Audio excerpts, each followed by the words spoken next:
Hey everyone, Rachel here. Yes, I know this is a weird start to a podcast episode, but bear with me. Before we get started with the main podcast episode, I just wanted to mention one thing real quick. Obviously, as you listen to this, you'll realize that we have a special guest this week. And if you've been listening to the show, you know normally when we have guests on, we skip the news. And 99% of the time, that is fine. However, I did want to bring up something very important that could not be skipped over with us not doing news this week, and that is the cancellation of Time Lord Expo. If you follow us on Facebook and our Instagram and Twitter, you've probably seen the announcement.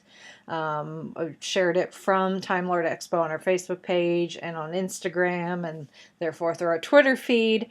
But Time Lord Expo has unfortunately been canceled, and that sucks a lot for a lot of reasons. The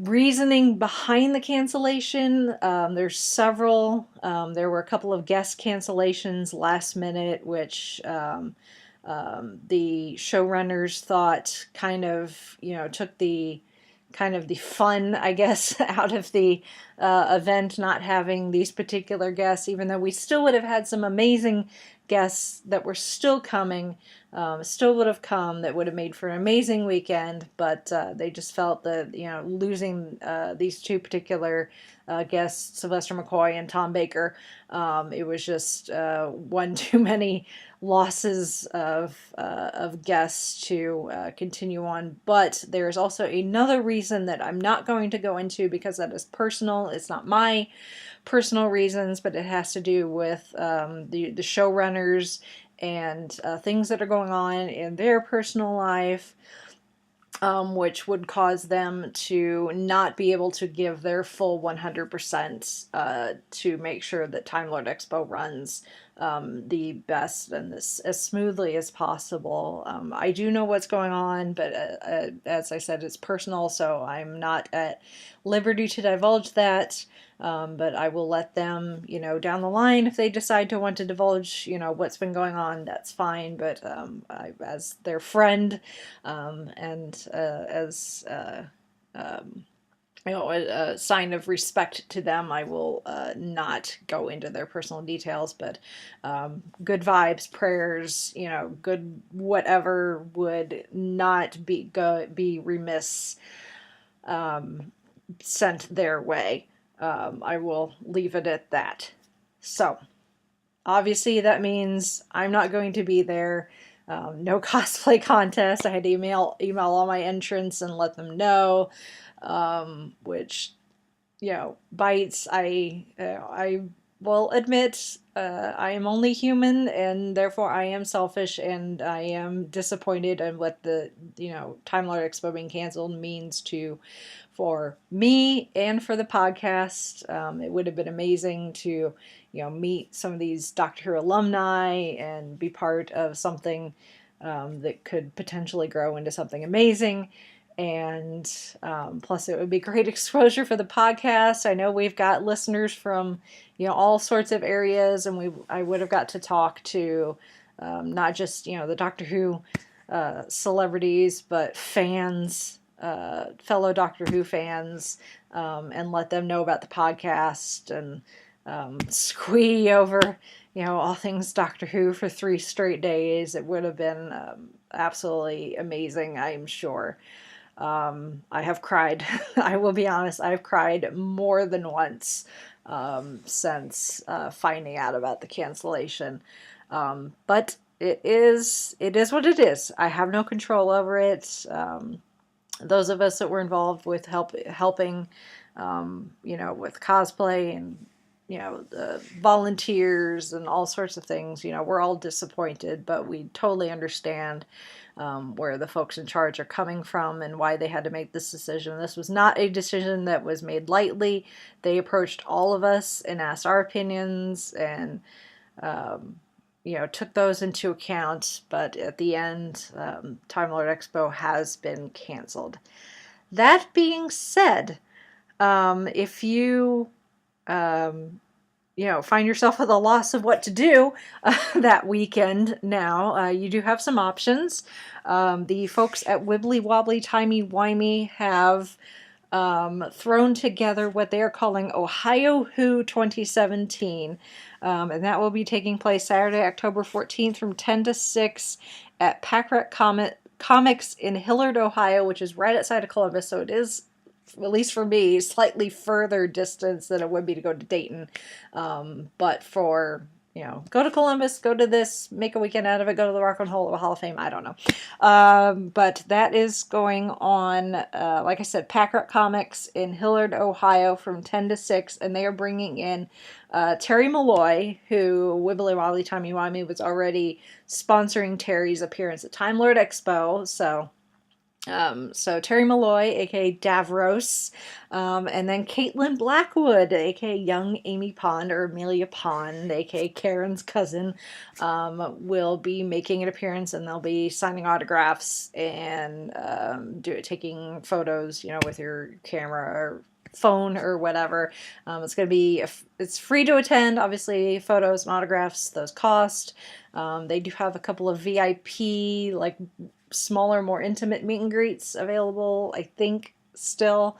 You can go to the Facebook page for Wibbly Wobbly Timey Wimey. I will put that in the show notes, and you can get more information. Also, the next day, so Sunday, October 15th, at Who North America, our good friends at Who North America, because they are awesome. I can't say enough good things about Keith and Janie at Who North America, but they have managed to, I guess, convince Caitlin and her mom to not just stay in Ohio, but come over here to Indiana, where I am, to Who North America, where they are going to have essentially an event with Caitlin Blackwood from 10:30 to 6 at Who North America. Which you can always find a link to their website on our website, or you can go to the Facebook page. That works too, but we have a nice Who North America logo up on our website, so you can always click on that and it'll take you to the website as well. And again, that is a free event. There's no cost to get in. You just have to pay to get, an autograph or a photo with young Amelia Pond. Not that she's so young anymore, because Caitlin has grown up and looks more and more like Karen every day. It's kind of crazy. So those, maybe you could attend one, if not both, and hopefully, maybe salvage the weekend that you had blocked away to attend Time Lord Expo. I personally, I will be at the event at Who North America that Sunday. Maybe there'll be an interview with Caitlin, maybe not. We'll see what happens. As for the rest of the weekend, I don't know what I'm going to do yet. I will be honest, and right now, part of me kind of wants to stay at home and feel sorry for myself. Part of me wants to run away and forget that I'm supposed to be in Dayton, and part of me has kind of wants to go and do something fun and take my mind off things. I just don't know what yet. I may go to CocomoCon. That's the other thing. CocomoCon, I've extended the giveaway for the free pass to CocomoCon, so you have an additional week. So as we're recording this, it's October 2nd. You have until the 8th to enter for that free ticket for CocomoCon. Maybe I'll see you there. Maybe I'll decide to do something else. I don't know yet. But that's my issue, I guess. So hopefully, for the most part, everyone seems to be pretty okay and understanding with this happening. Obviously, people are disappointed. There are some people that are upset. They are giving refunds for anything that you may have paid for, whether it's your passes to the show itself, or if you prepaid for photo op. You can go into Eventbrite and request a refund if you happen to go to the mini-con that we had earlier this year and paid cash for anything. Let Patrick know. A message via the Facebook page, and he will work with you to get your money back in the easiest way possible to get it to you. So yeah, that's where we're at. But I just wanted to put that out there, so that just in case you're not aware, yes, Time Lord Expo has been canceled, and it's unfortunate, and I'm sad. But um, life moves on. With any luck, the foreseen circumstances that led to this will work out. Um, and we'll be able to hopefully plan for next year. Here's hoping, at least. So yes, so that I just wanted to share that with you guys, just because, like I said, we're not doing our traditional news segment like we normally do, because we are having a guest this year, and we tend to skip the news when we do that. So if you have any questions about anything, please message us, and I will try to do answer questions as best I can. But obviously, if you have questions about any of these events, please message either Wibbly Wobbly Timey Wimey or Who North America for further details. Giveaway, I guess. Feel free to message us, and we'll hopefully answer your questions. So with that, I'm going to shut up for now, and we will get to this week's regularly scheduled podcast. Thanks. Hey, this is Lou Mangello from WDW Radio, and you're listening to the Five-ish Fangirls podcast. Let's do this.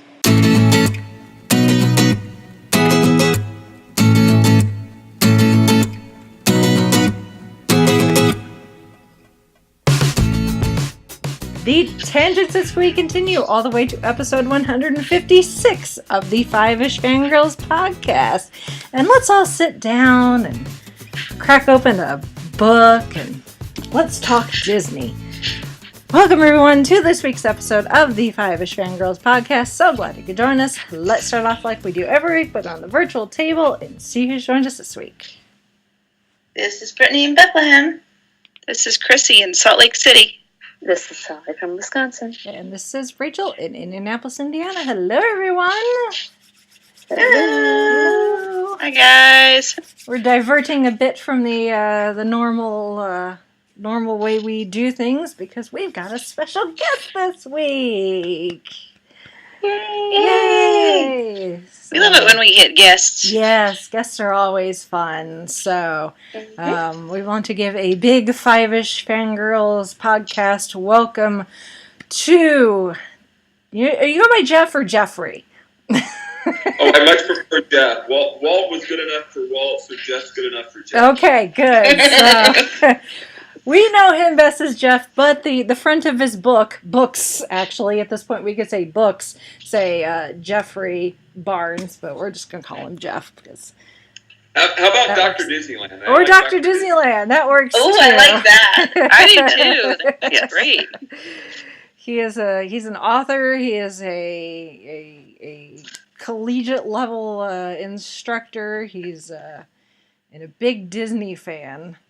You might even put me to shame, actually. Just saying something. That is saying something. Well, he has a few more years on me, just a couple. So, I guess, Jeff, introduce yourself and give us, I guess the cliff notes on Dr. Disneyland. Well, hello, ladies, and I'm honored to actually be your guest today. And I live in Southern California, and I work as the Dean of Student Success at California Baptist University in Riverside. And I teach classes that, most people would be familiar with, things like, U.S. history and American government. But my real calling card is I teach the world's only accredited college course on the history of Disneyland. And that class became so popular that we decided to write a book about it. And that book came out 2 years ago, The Wisdom of Walt, Leadership Lessons from the Happiest Place on Earth. And the book became so popular that there was sort of a demand for a follow-up.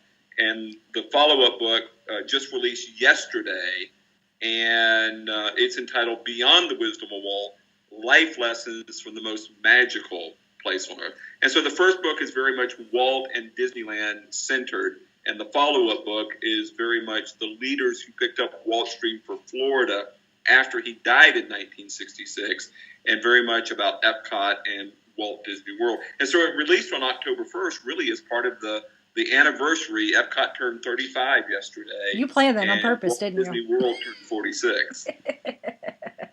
Like, you talk to your publisher, like, what release dates? You're like, how about October 1st?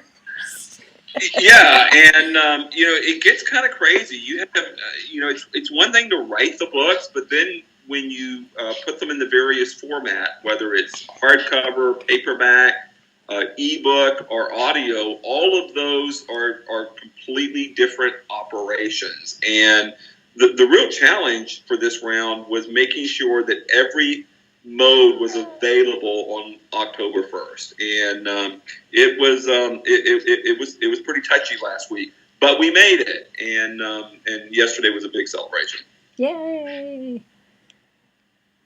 Well, I know based on what I've seen on Facebook, you've spent the last 48 hours signing copies of Beyond the Wisdom of Walt.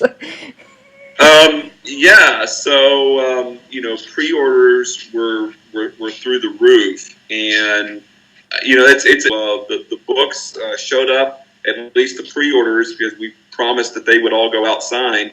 They showed up Thursday night, and we spent all day Friday and half of Saturday getting those personally signed, but then also shipped out. And I think we had orders from every state in the U.S., which was really amazing. And Rachel, I think you'll like this, because we were in Indianapolis in August. We probably had 30 orders just from Indiana alone. Mm-hmm. Yep, you had a decent amount of traffic at the at your table. I know I certainly did. My voice was shot by the end of the Disney Meetup was a great event. I was really happy that we were able to fly out for that, and people were interested in the Wisdom of Walt because they'd heard about it over the last couple of years. They were excited to find out that the follow-up book was coming out, and now we're there. And so it'll be really interesting to see what happens over the next couple of weeks and next couple of months. Mm. So, very nice, very nice. Well, do you this is the books. Obviously these are your babies, along with the course that you teach. I'll be honest, I just finished the Wisdom of Walt a couple hours ago. So, I teach college students. I never hear that, ever. I've steadily been reading it in between, life and my day job and everything. And it's not that I wasn't finding it entertaining. It was just finding the time to actually sit down and read uninterrupted. If you flip through my copy, though, there are highlights and dog-eared pages, and I'm sure I'm going to go back through it again, because what I loved is it's a very informative book, but it's not one-sided. The person reading the book they're not just a passive consumer. You've put in activities and spots for people to write things and answer questions and be prompted to brainstorm about things. So it's very interactive, which I look forward to going back and trying to cram in as much as possible in the few lines that you've given me on the pages. Well, thank you. And really what we set out to do, I didn't want to write another Walt Disney biography. There are lots out there, and most of them are already good. And I didn't want to write another Disneyland history book because, again, there are a lot out there, and most of them are already good. What I really wanted to do was to tell Walt Disney's story, and specifically the stories behind the parks, and connect it to the reader's story. Because as I say in my various presentations, I don't see the parks as the place where dreams come true. I see it as the place that's actually showing us how to make our own dreams come true. Mm-hmm. And so I don't go to Disneyland or Walt Disney World to escape. I really go there to be reminded of the example that's right in front of us. And so it's really a motivational and an inspirational text, way more than it's a biography or a history. Mm. Yeah, and that's something I appreciate about your approach to this, because I've heard I've heard so many different versions of for Disneyland, and I've been to Disneyland a couple times, and he always had that philosophy about making your dreams come true, and and a lot of people kind of say, well, that was great for Walt Disney. He was a genius on every level you can think of, but what about me? Like, how do I make my ideas work? And that's kind of what that's what I like about your approach, is like, hey, Walt Disney, yeah, he was a genius, but he worked hard, and he was a person just like you, and you can do whatever it is you want to put your mind to and accomplish, you can do it too. And so I like that approach that you've taken in the book.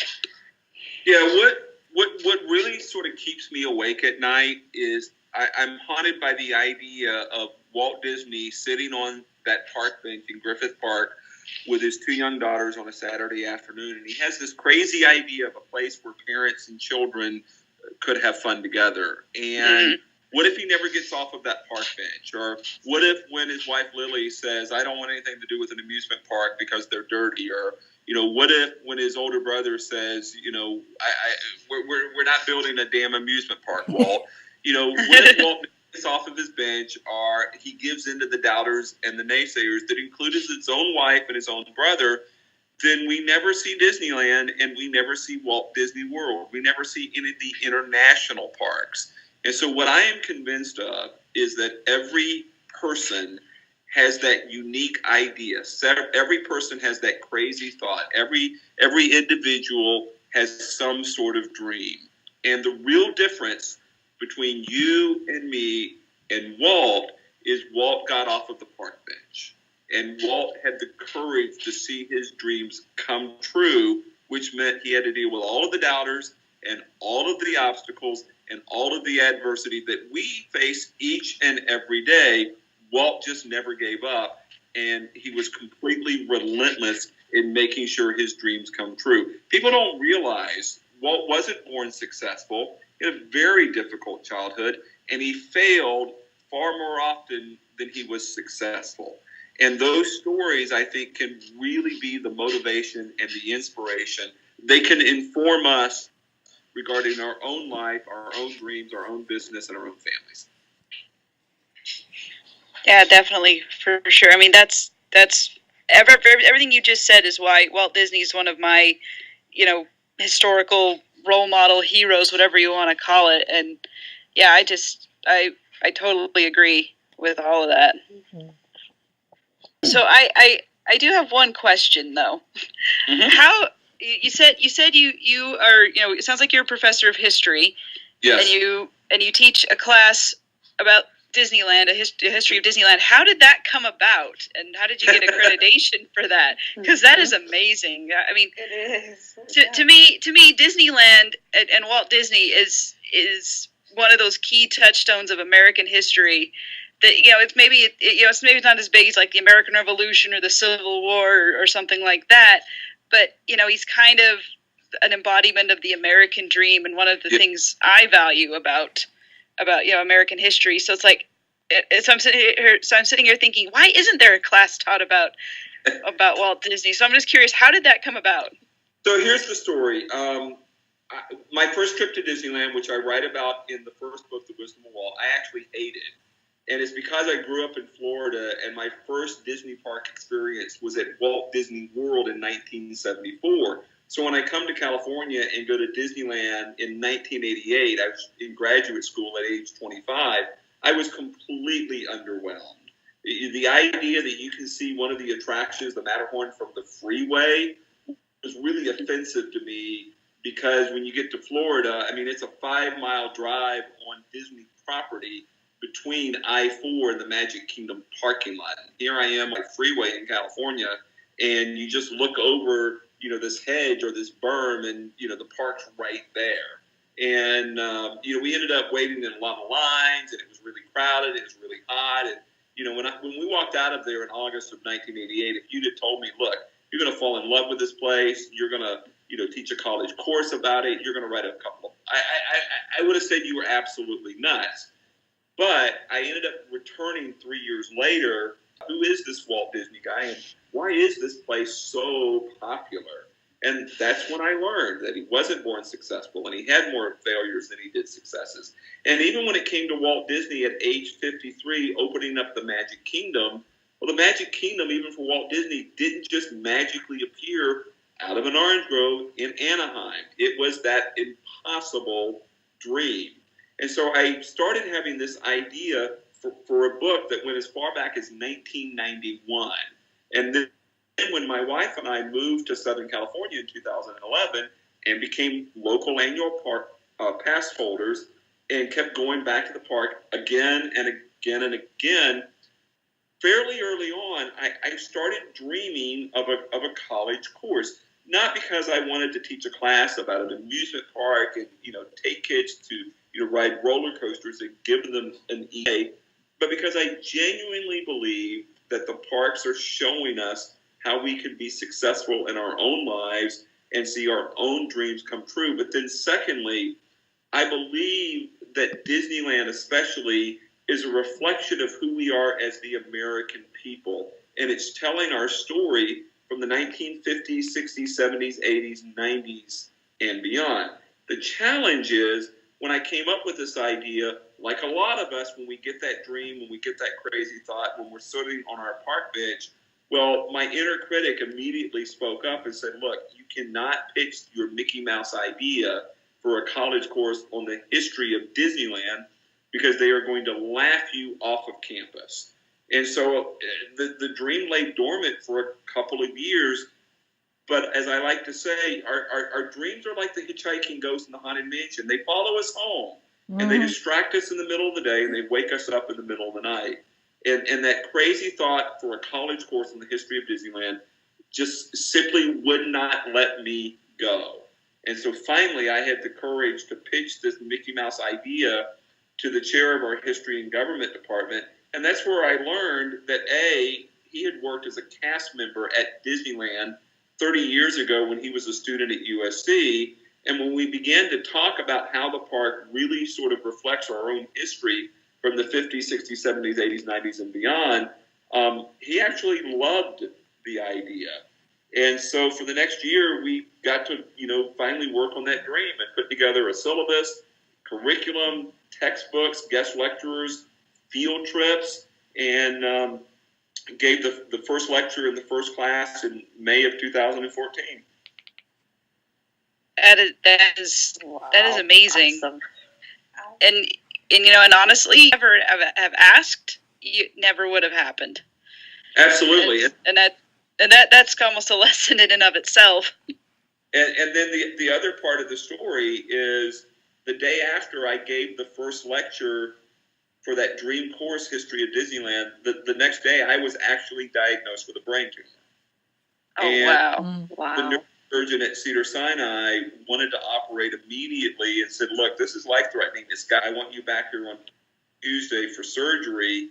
And because of the invasiveness of the surgery, you're going to be out of work anywhere from 6 to 8 weeks, which means no class. It means that this dream is going to be wiped from the schedule, probably never to be seen or heard from again. And that's when I remembered we all face obstacles and we all face adversities when we're pursuing our dreams and trying to take our life to the next level. And I was so in on this idea that the park can teach us, starting with my students, how to see our own dreams come true. I refused to have the surgery, and we delayed it. We put it off for 2.5 months so that I could finish the class. Wow. Wow. Yeah. I got to that part in the book, and my jaw just kind of dropped, like, what? But that's one of the other things that you've done in the book is, you've shared some of your own personal anecdotes. It's somewhat autobiographical for yourself too, and I love how you apply, things that have happened in your own life, and not just like trivial things. Like you touch on some serious things, like being diagnosed with a brain tumor and going through a divorce and that sort of thing. But that it shows, I guess, more of a, I don't want to say real world application, but I guess for, the average Joe who may be reading the book, they can read about Walt and how he lost Oswald, as a character. And yes, that was, a terrible setback for him, but he was a movie producer and a cartoon producer, and he lost his character. That's not something everyone goes through, but a medical issue or, a marriage, ending is something that more people can probably relate to, and therefore apply that to the, I guess the rules and the things you're trying to convey in the book. Yeah, what really strikes me about Walt is he most, in light of all of his successes, he most wanted to be remembered as a storyteller. Mm-hmm. And when it comes to the parks, the reason why he wanted to build a theme park rather than an amusement park is he wanted to continue his storytelling abilities in an outdoor venue.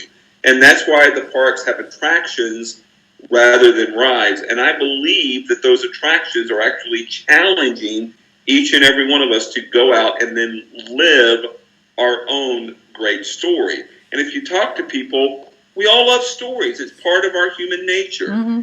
The challenge is, as much as we love a great story, and that's where we read books, that's why we go to the movies, I believe it's that storytelling that keeps us coming back to the Disney parks over and over again. Well, in order to have a great stories require conflict. And if we're honest with ourselves, we'll do almost anything to avoid conflict. And your life is inevitably going to have conflict. And if you want to live a great story, you're going to have to embrace even more conflict. Mm-hmm. And, that's what I have experienced both in life and love and jobs and relationships. It's what I see going on in the various stories told in the parks. And quite frankly, it's what it means to be human. Mm-hmm. And so I tell the story of Walt Disney, and I tell the story of the parks mainly so I can challenge the readers to go out and, again, start living their own great story, which inevitably is going to require embracing some level of conflict and difficulty. Hmm. You're speaking my language when you talk about storytelling. I actually did my my graduate thesis, kind of similar. It's all about storyboarding, but for theme park design. But the element of being able to tell a story for, you talk about in the book how, Walt had this vision for Disneyland, and he knew exactly what he wanted and what it wanted to look like and the flow and everything. But trying to convey that in a way to convince, the bankers to give him financing. It's like he says, you can't... visions and dreams are not very good collateral when you're trying to get a bank loan. Walt knew what we needed before we knew we needed it. Mm-hmm. And he could see a theme park before a theme park ever existed. And folks in Hollywood, 50 years after his death, will tell you there was never a better storyteller in the business than Walt Disney. Oh, yeah. Absolutely. Yeah. Just the anecdote that you shared with him acting out how he wanted Snow White to be. I'm just like, wow. Yeah. To have been a fly on that wall to see him go through and do that. That must have been something. And again, when he's telling those stories, he's doing it for the purpose of selling his ideas, because at this point, there's no such thing as a full-length animated feature film. And, it's a huge risk for the studio, and some of the animators didn't get it. I've got a great story in the new book, Beyond the Wisdom of Walt, where folks were welcome to provide feedback as they were going through the production process. And somebody wrote a note to Walt that said, "Hey, Walt, stick to shorts," which means, stick to the short cartoons. Keep doing Mickey Mouse. Why are we involved in this Snow White thing? And this really, really bothered Walt. For years, he wanted to know, who wrote to him and said, "Stick to shorts." And he died without ever knowing that it was actually his older brother, Roy. He said, "Walt, stick to shorts." Wow. Wow. Ouch. Yeah. Yeah. I mean, I'm, like I said at the beginning, I'm a huge Disney fan. Like I said, saying before we started recording, I've been going to the parks to Walt Disney World since I was 3, off and on, and it kind of fell by the wayside because we stopped visiting in Florida, vacationing in Florida, and then it just so happens that I got curious to what all had changed since I was since the last time I'd been there. More than a decade had passed, and I started going, and just this I was just amazed, and this excitement ignited in me, and I dove in head first from being someone who would go and watch the shows and knew about the fireworks, to really, really wanting to know more and find out more. And I started listening to podcasts and reading books, and these days when I go, I can go all day without riding an attraction, just because I'm so amazed and at all the details that create that story, that I think a lot of people do not realize is there. Even something as simple as the progression of the lighting fixtures down Main Street to show the progression of the technology from Town Square up to the castle. Yep. People don't realize that's there, but it's so. But they. I'm like, I want to grab people's faces as they're like bustling off to Peter Pan and go, "Don't look at the light bulbs. Yeah. Look at the light bulbs. Don't you understand what these light bulbs mean?" In between. We feel different at Disney. I think we feel better at a Disney park. Oh yeah. I think the Disney parks really show us the world, quite frankly, the way it should be. And I'm not necessarily talking about riding rides per se, but the way streets should be and the way architecture should be.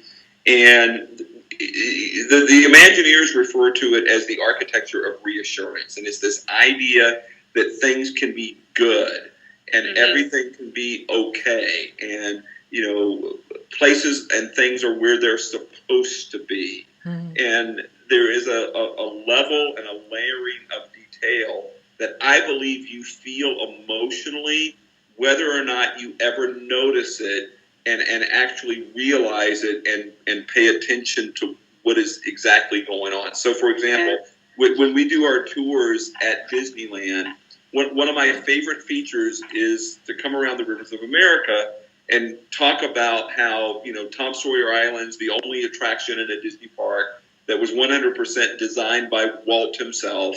And he always knew that, he wanted to have a city at the end of that river. And for him, what made the most sense, at least in Disneyland, was for that city to be New Orleans. And so, even when the park opened, there was a New Orleans-style restaurant at the end of the river. And then, of course, they opened New Orleans Square in the summer of 1966. But New Orleans, at the end of the river, of course, in real life, it's at the end of the Mississippi River. At Disneyland, it's at the end of the rivers of America. Well, New Orleans is a port city, but not just because it's at the end of the Mississippi River, but there's a larger port beyond New Orleans, which is the Gulf of Mexico. And so if you know just where to stand and just where to look in Frontierland along the rivers of America, you'll notice that the Imagineers have actually put sails that would be attached to significantly larger ships behind New Orleans Square to evoke the idea that there's a larger port, a larger body of water hosting even larger ships on the other side of New Orleans Square. That's the level of detail that's just crazy when you go to a Disney park. Mm-hmm. And this, I got to look for that next time I go. Yeah. Yeah. As you were kind of talking about that, Jeff, about, the level of detail that goes into Disneyland, and it's there whether you notice it or not. I'm just reminded of the first time I went to Disneyland, and like my mom, she loves Disney. She introduced me to all the movie things, and she always wanted to take us to Disneyland as we were growing up. My dad, he doesn't like to go to amusement parks. There's a local amusement park in Utah that my grandma would take us to, but my dad he'd like find a tree to go take a nap under because he just didn't want to do the rides or any of that stuff. And so every time my mom brought up, hey, let's take the kids to Disneyland, my dad thought it was going to be that amusement park, where there's trash everywhere and it's noisy and the kids are screaming and crying and it's not fun, and he just wants to go take a nap somewhere.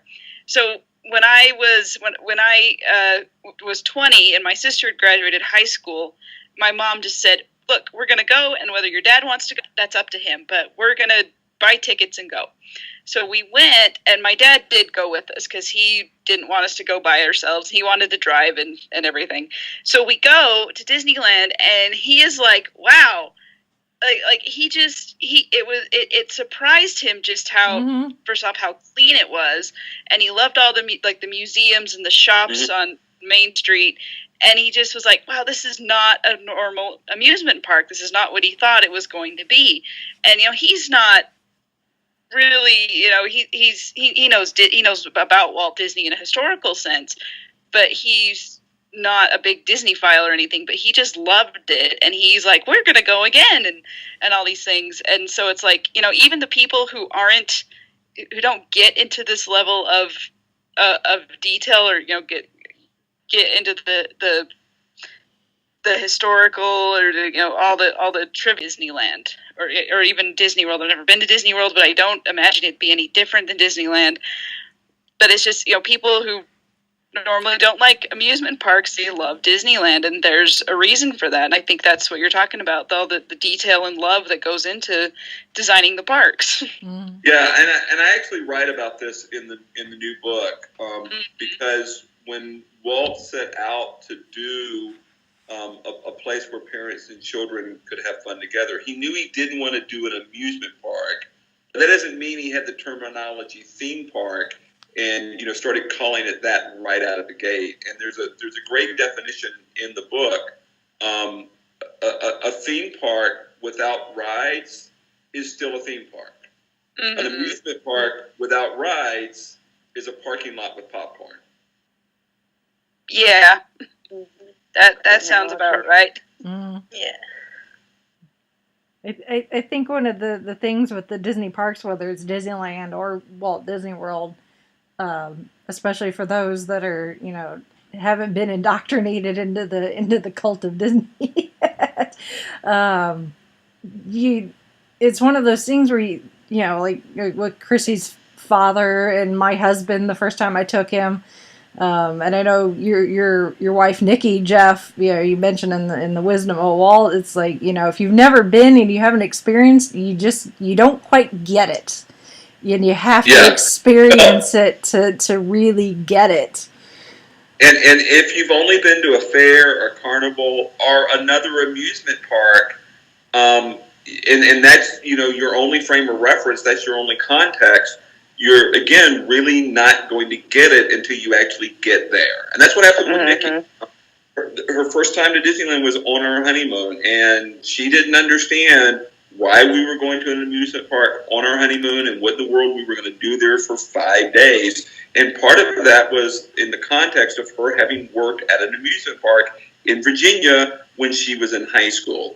And we were not in Disneyland 30 minutes on our honeymoon when she turned to me and said, why are we only staying for 5 days?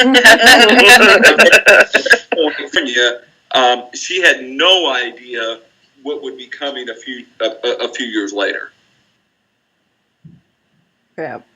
Well, once you go, it's like you get it.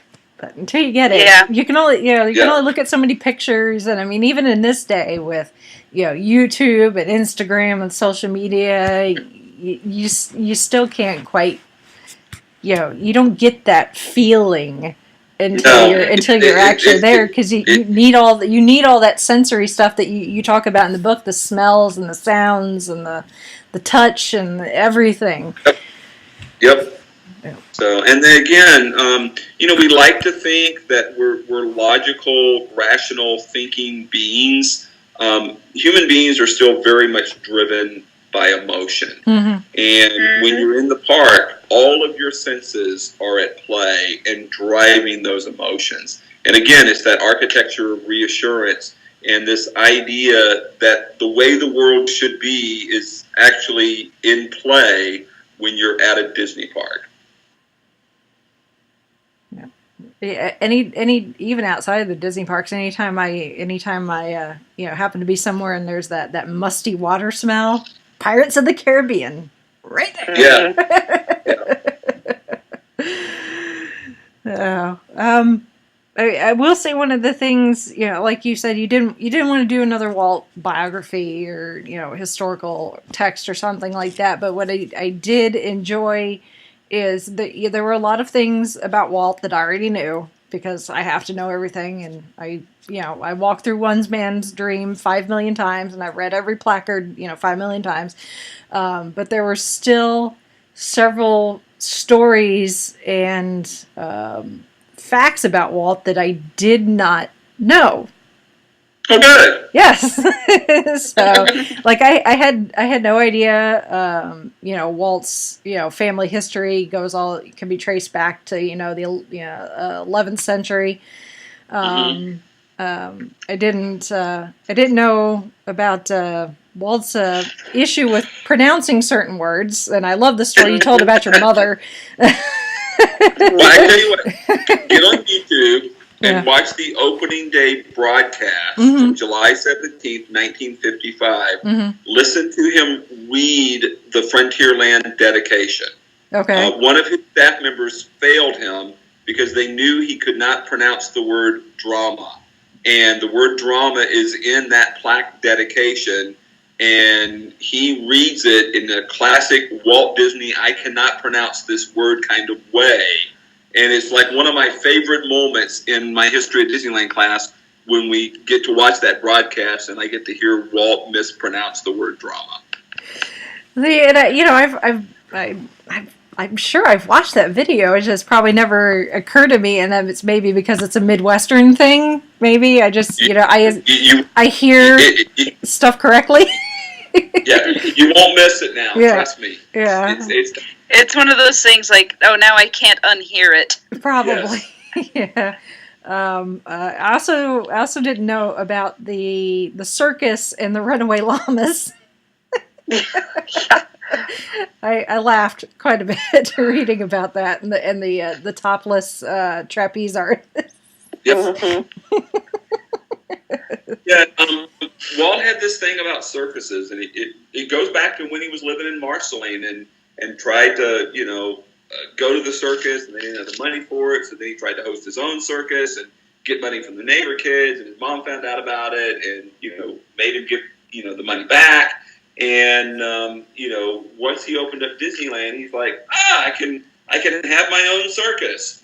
And the challenge is, even in 1955, a circus wasn't going to be better than Disneyland. And so the people coming to Disneyland didn't want to pay separate admission to get into a circus. They wanted to go to Disneyland, and they wanted to stay in Disneyland. Even if there were topless trapeze artists. Well, I don't know, I know that was an accident. But was going to happen every time. She wasn't audio animatronics, so that may have been a one-time only thing. Yeah.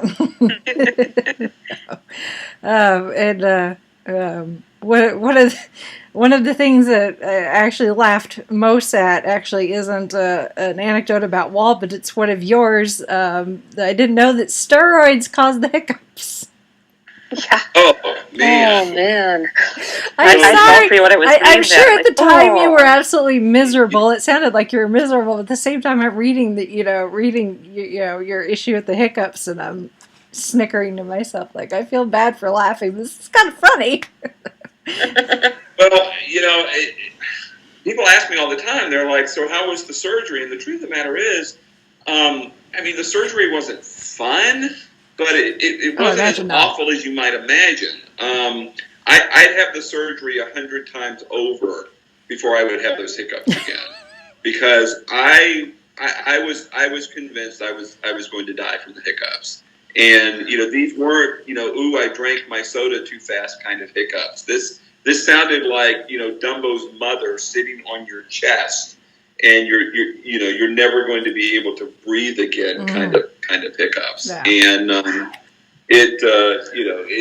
that was not what wasn't a fun day. But that's what I enjoy about in the books. Again, Walt most wanted to be remembered as a storyteller, and so I thought, why don't we take a little risk here and be transparent, be vulnerable, share some of our own personal stories. And the feedback that I get from readers, they love those souvenir stops because of the application. Mm-hmm. They love the hand stamp stories because those typically are the most emotional stories that really drive home whatever the point or the lesson in that particular chapter is. And then they love the personal stories because it, again, separates it from it being another Walt Disney biography, another Disneyland history book, or even just another Disney business book. It's something that's unique and different out in the marketplace. And we've been very fortunate because the response has just been really, really fantastic. Mm-hmm. And I'm assuming that continues into the new book. Yes. So Beyond the Wisdom of Walt, which is much more Florida focused, I say up front, Walt didn't want to do another sequel, and then he turned around and did a sequel. I didn't want to write another book, and I turned around and wrote another book. And just like the Magic Kingdom in Florida follows the same layout as Disneyland in California, Beyond the Wisdom of Walt follows the same layout as the original book. Completely different content, completely different focus, but again, very, very familiar layout. So every chapter starts with a story from the park, and then usually either something about Walt or another leader in the Disney company, another Imagineer, something personal related to either Nikki and me or Nikki and me and our kids.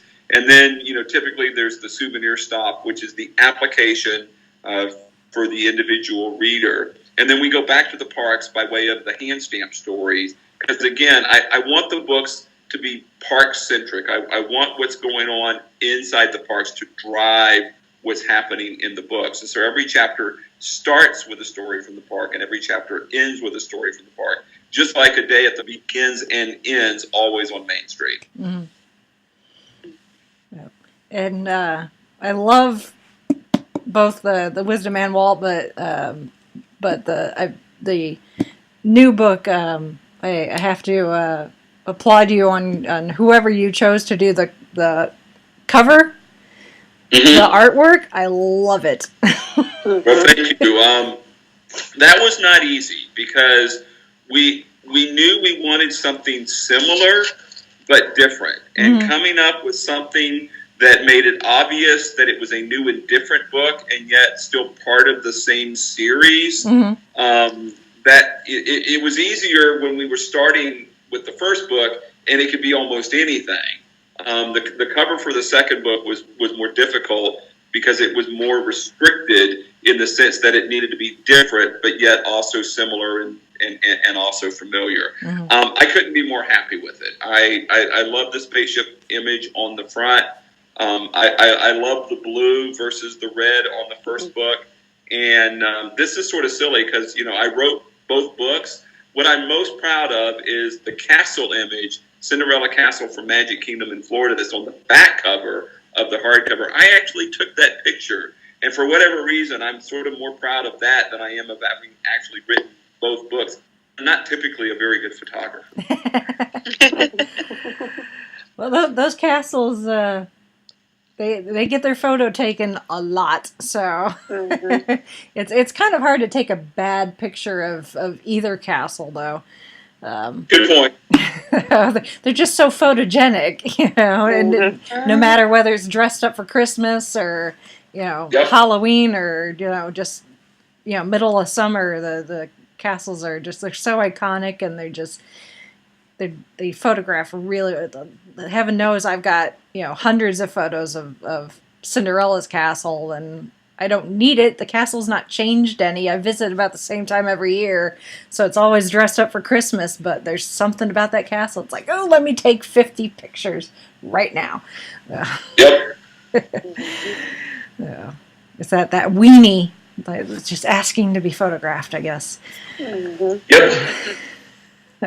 Which that was another thing I did not know. I did not know that's where the term for the weenies came from. Actual hot dogs. Yeah, Walt. Walt was a pretty basic guy from the Midwest, and he was never more simple than when it came to his taste buds. Oh, and he didn't like fancy food. His favorite were either hot dogs or chili and beans. And even when they went to Europe, he would travel with a certain number of cans of chili and a certain number of cans of beans, because he never found a company that made chili with the exact amount of both meat and beans that fit his fancy. And so he liked to mix it himself. And so again, even when traveling in Europe, he'd bring his own supplies so that he could have it exactly the way that he wanted. Yeah. Which you can do when you're Walt Disney. Yeah. Yep. That is true. Hey, you know what? I will fully admit I'm a picky eater, and there are certain things that I like to eat, but only in a certain way or certain brands. And, I can't fault Walt for, making his own chili, because it did not exist. So, if you like what you like, go with what you like. Life's too short to eat food you don't like. I agree. So, eat that turkey leg, double fisted turkey leg in one hand, churro in the other. I will not judge. No. Wow. So on top of the books and the college course, you also do public speaking. Yes. As well. So. Yeah. So we've had the opportunity for the last couple of years to travel the world talking about the wisdom of Walt, and that's been an incredible journey. We do motivational and inspirational keynote addresses. We do business seminars and workshops, and so that's been really an incredible part of the journey as well. Living just a few miles from Anaheim, there are groups coming in every day to either the Disneyland Resort or one of the Good Neighbor hotels. And they're looking for, speakers to inspire their team, or, to motivate their workers, or to, talk about how they can take customer service to another level. And, if you're bringing your group to Anaheim, I mean, the first thought that's got to be on your mind is, wow, we're going to be, right on Disneyland's doorstep. And so I love going in and, being Dr. Disneyland and really giving those challenging presentations and, asking folks, look, Walt Disney changed our world because he had the courage to get off of that park bench and see his own dreams come true. And here we are in 2017, and we need you and your crazy idea. We need your dreams, and we need you to get off of your park bench. Mm-hmm.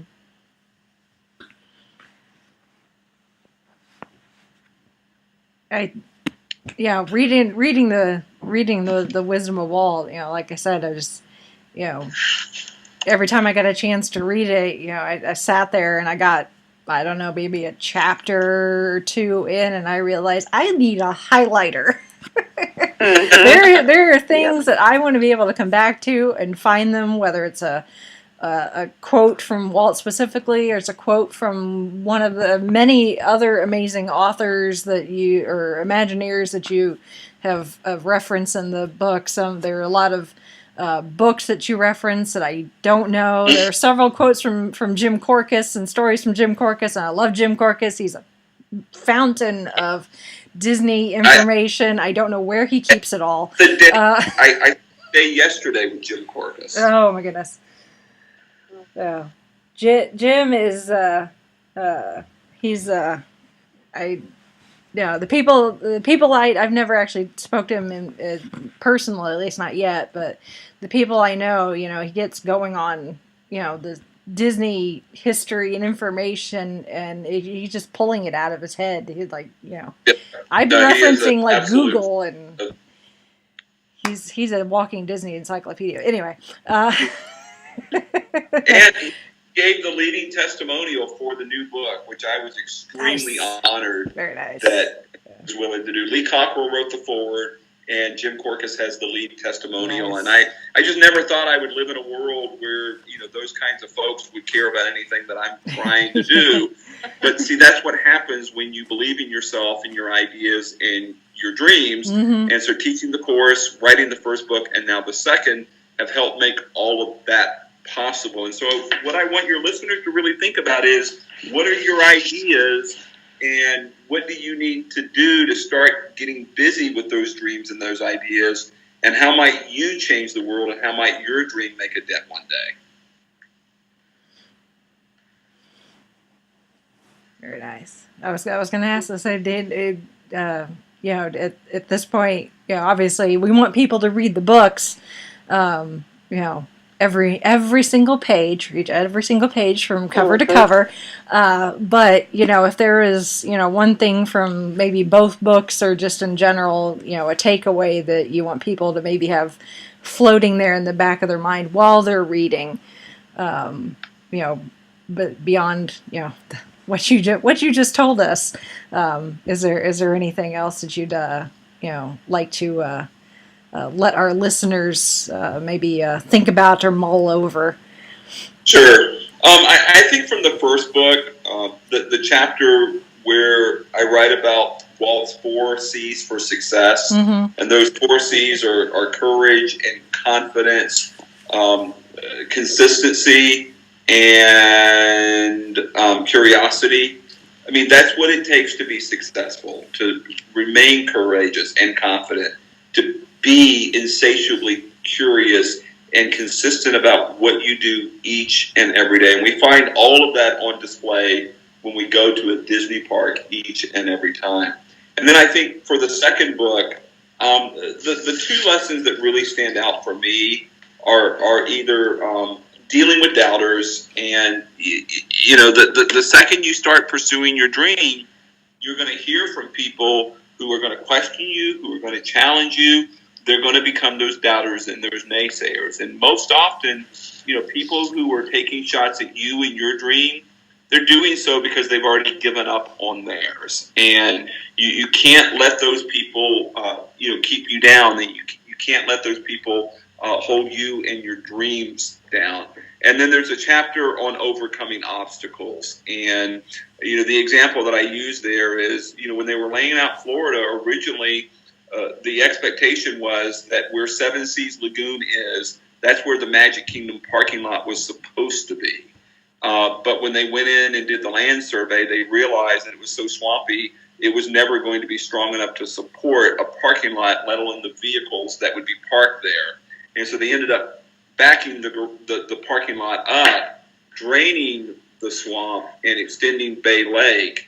And so, what is very much a part of the beautiful presentation when you go to Walt Disney World, and that is either taking the monorail or a ferry boat around or over Seven Seas Lagoon, all of that is a byproduct of Disney's willingness to overcome obstacles in seeing Walt Disney World become a reality. And oh, by the way, the famed utilidors, they were created from the fill that came out of the swamp in creating the Seven Seas Lagoon. So again, obstacles are going to stand between you and your dream, and the obstacle in the path is in fact the path, and we have to learn how to leverage those obstacles that will make us and our dreams better at the end of the day. Mm.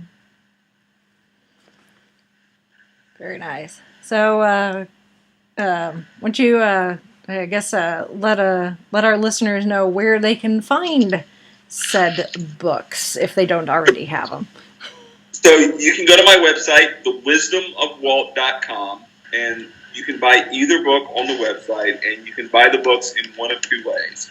You can either purchase it directly from me, and then I'll have an opportunity to sign it and ship it to you directly, or you can click a button that says purchase on Amazon, and on Amazon you'll find a variety of options that include a softcover version, a Kindle ebook version, and are the audiobook version. And those exist for both the Wisdom of Walt and Beyond the Wisdom of Walt. And this week, it ends on Thursday, but this week you can actually go to Amazon and grab the original book, The Wisdom of Walt, Leadership Lessons from the Happiest Place on Earth. Get it for any device for free in the Amazon Kindle. Nice. Awesome. So there you go. Mm-hmm. If you're on the fence about getting either one of these books, well, one of them's for free, so you really can't argue with that. Exactly, and based on the reviews and the feedback that we've gotten, you're gonna read the first one, you're gonna love it, and then you're gonna want to get the follow-up book in some form of that. Yep.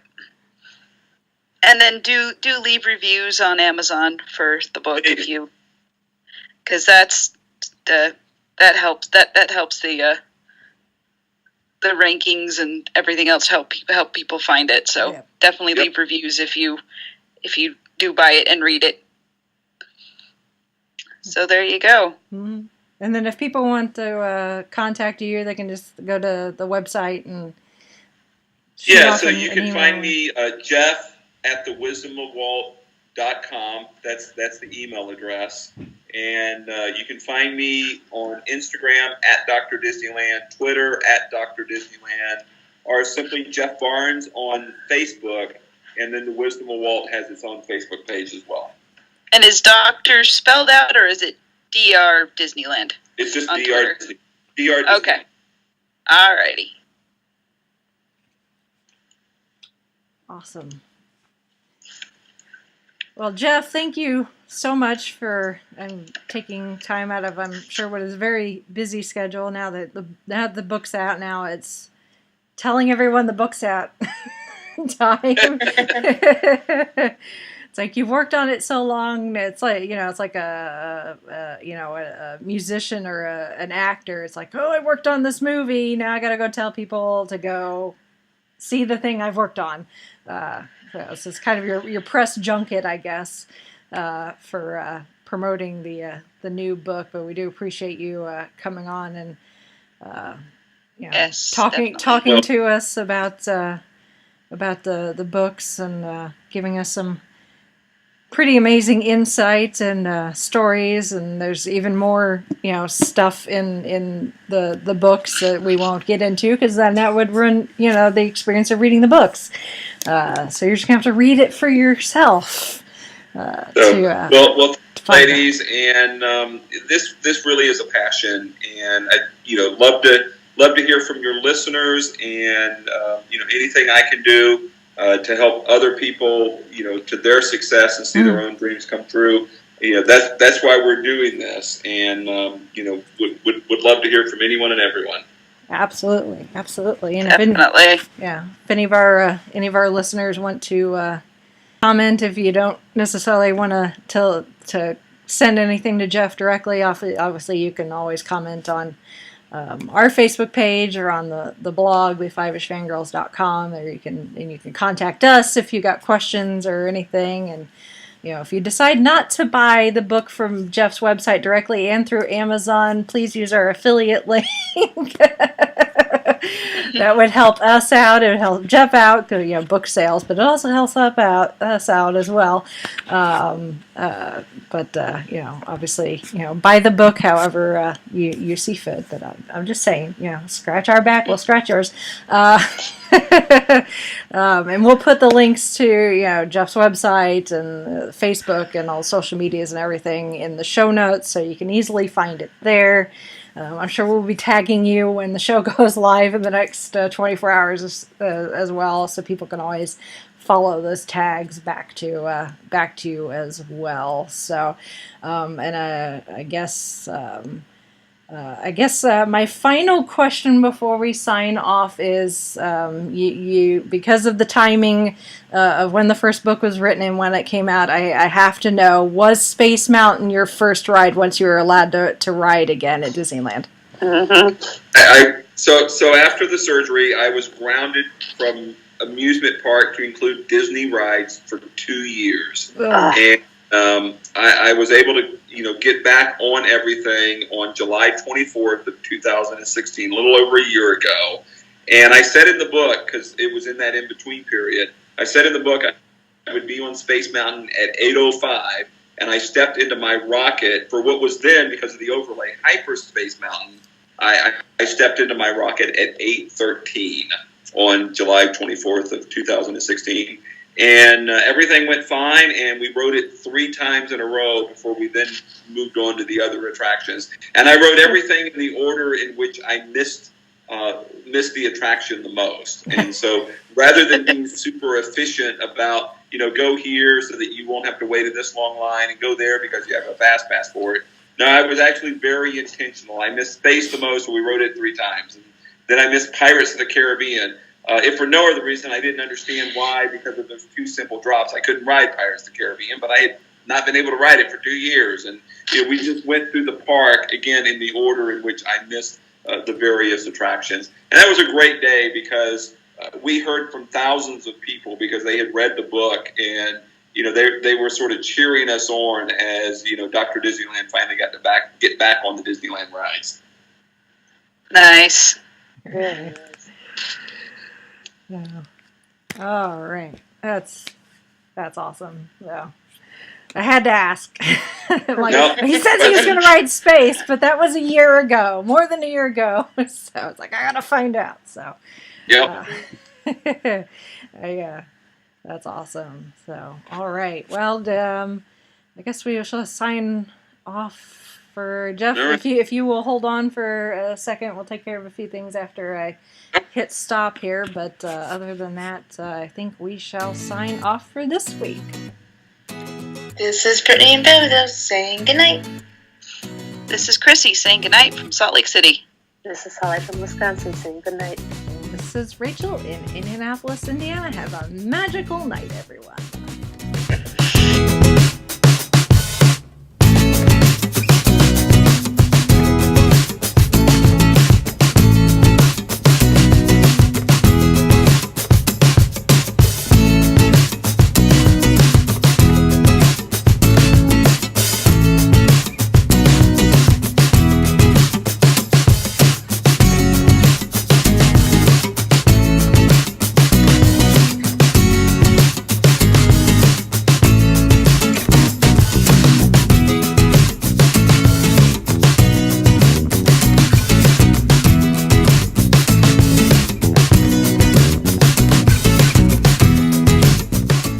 Been listening to the Five-ish Fangirls podcast. Any and all movies, books, games, and other forms of media mentioned are owned and operated by the respective copyright holders. No copyright infringement is intended or implied.